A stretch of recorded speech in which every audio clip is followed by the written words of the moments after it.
Welcome to foundation वाला channel. आज अपन बात करेंगे क्लास 10th में एक्सरसाइज 10.2 के क्वेश्चन नंबर 4 की अपन आज कंप्लीट एनालिसिस करेंगे। इसके अंदर देखो अपने को क्वेश्चन नंबर 4 में क्या गिवन है, prove that the tangents drawn at the end of a diameter of a circle are parallel. देखो बड़ा सलीके का क्वेश्चन है, मतलब कि एग्जाम में तो भैया मैं नहीं कह सकता कि आएगा, बट आपके नॉलेज के लिए इसको आप रख सकते हो। तो क्या कैसा है, सिर्फ ये डायग्राम बेस्ड क्वेश्चन अपना। सबसे पहले अपन क्या बनाते हैं, इसके अंदर सर्किल बना, सीधा बस कंसेप्ट पकड़ना, बात खत्म है ना। ज्यादा इसमें अपने को दिमाग यूज करना ही नहीं है, और करने के लायक है भी नहीं क्वेश्चन, दिमाग है ना। अब फिर आप बोलोगे सर आप अपलोड क्यों कर रहे हो, वीडियो नहीं है, अगर आपको इतना ही पता है फिर आप क्यों कर रहे हो। जो ऐसे ही बता दो जो एग्जाम में आते, नहीं भाई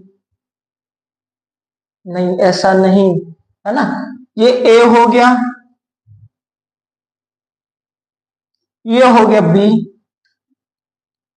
यहां पर देखो आप बात को, इसके सेंटर को क्या मान लोगे सर, ओ हो गया।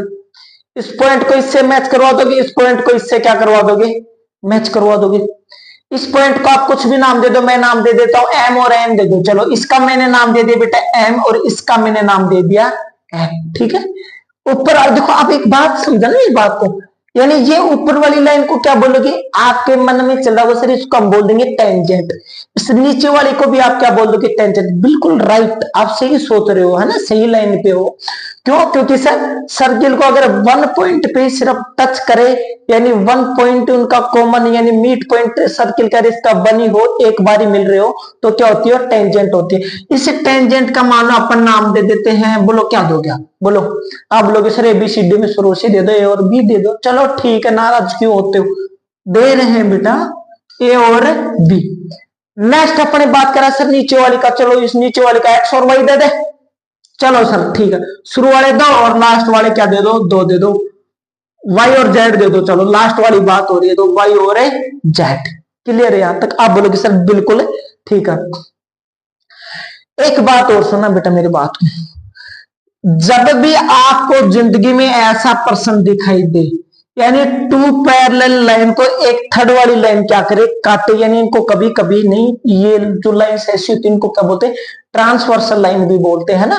और ये क्रॉसपोंडिंग एंगल्स में भी यूज होता है, कभी क्लास स्पेशल अपलोड कर देंगे इन एंगल्स के ऊपर, है ना। तो मैं कहूं बेटा ये वाला एंगल और ये वाला एंगल दोनों आपस में क्या होंगे, इक्वल होंगे। क्यों होंगे, क्योंकि सर एक बात बेटा, एक और सुनना मेरी बात ध्यान से, ये बात को आप चलो इन दोनों को मिटाओ। मैं आप लोगों को कहूं बेटा, यानी जो थर्ड वाली लाइन काटती है ना, और पैरेलल लाइंस में ये दोनों एंगल, इन दोनों का सम कितना होता है 180 डिग्री, इन दोनों का भी सम कितना होता है 1।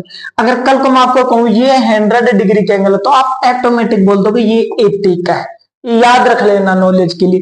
कल को मैं कहूं ये वाला 90 डिग्री का, मान लो तो ये वाला भी कितने का हो जाएगा, 90। यानी इन्हें दोनों का सम कितना होना चाहिए, 180 डिग्री होना चाहिए। बट अपना क्वेश्चन ये वाला नहीं है, अपने को बताना है क्या ये पैरेलल है क्या।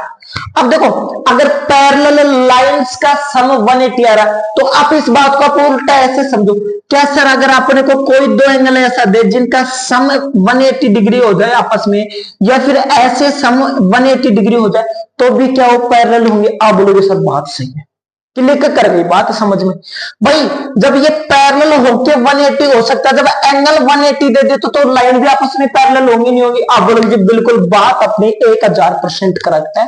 तो यानी मैं कहूं देखो सीधी सी बात है बेटा, टेंजेंट्स पे यानी जो पॉइंट ऑफ कांटेक्ट होता है वहां पे कितने डिग्री का एंगल बनता है। आप बोलोगे सर 90 डिग्री का एंगल क्या बनता है, बनता है ना। आप बोलोगे जी बनता है।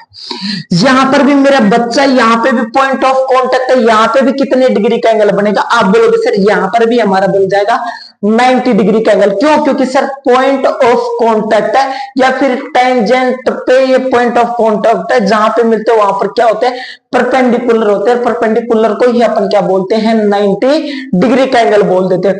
अगर ये 90 डिग्री हो गया यहां पे देखो, तो इनको नाम दे दो, अपन क्या नाम दोगे, चलो ये तो अपने इसको दे दो एंगल 1 दे दो और इसको दे दो आप एंगल 2 दे दो। एंगल 1 और एंगल 2 अपने क्या दे दिया, इनको नाम दे दिया।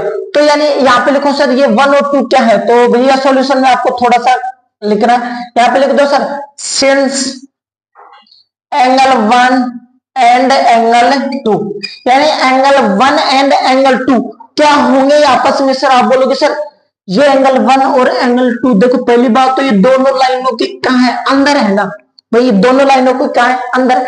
अंदर को क्या बोलते हैं, इंटीरियर, और बाहर वाले को क्या बोलते हैं, एक्सटीरियर। आप देखो इन दोनों के अंदर, देखो क्या दोनों के अंदर है, तो पहला आप क्या बोलोगे सर ये इंटीरियर एंगल होंगे, क्या होंगे, इंटीरियर। तो यहां पर आप बड़े प्यार से एक बात को क्या कह दोगे sir, also these angle, also these angles are, सुनते जाना मेरी बात को, है ना, ऑल्सो दीज एंगल्स आर क्या होंगे, ये बताओ क्या होंगे, इंटीरियर होंगे। क्या होंगे ये सर, ये इंटीरियर होंगे। सर बिल्कुल बात सही है, ये इंटीरियर तो एंगल हो गए, ठीक है। अब इंटीरियर के लिए बताइए सेम साइड में अलग अलग में, सर ये अल्टरनेट साइड में, ये इस साइड में है तो ये वाली कौन सी साइड में, दूसरी साइड में, तो इसको क्या बोल दोगे सर, इंटीरियर तो है बट इसके साथ साथ ये क्या है, अल्टरनेट भी एंगल है। तो यानी आप इसको क्या लिख दोगे, also these angles are alternate interior angle. और अगर ये इंटीरियर एंगल है तो सो इसलिए, या फिर यहाँ पे देयरफॉर लिख दो, इसलिए ये वाली दोनों लाइन आपस में क्या हो जाएंगी, पैरेलल हो जाएंगी। कौन कौन सी, ए बी पैरेलल हो जाएगी, किसके पैरेलल हो जाएगी, जो नीचे वाली कौन सी है टेंजेंट, नीचे वाली टेंजेंट कौन सी है, वाई और जेड के क्या हो जाएंगी, पैरेलल हो जाएगी। क्या ये बात आप लोगों के समझ में, क्या या आपको पूरी बातें लिखनी है, डायग्राम बना के ही नहीं चले आना है, समझ गए। अगर आपके क्वेश्चन आपको अच्छे से समझ में आया है, मेरे चैनल को लाइक करें, सब्सक्राइब करें, शेयर करें। Thank you.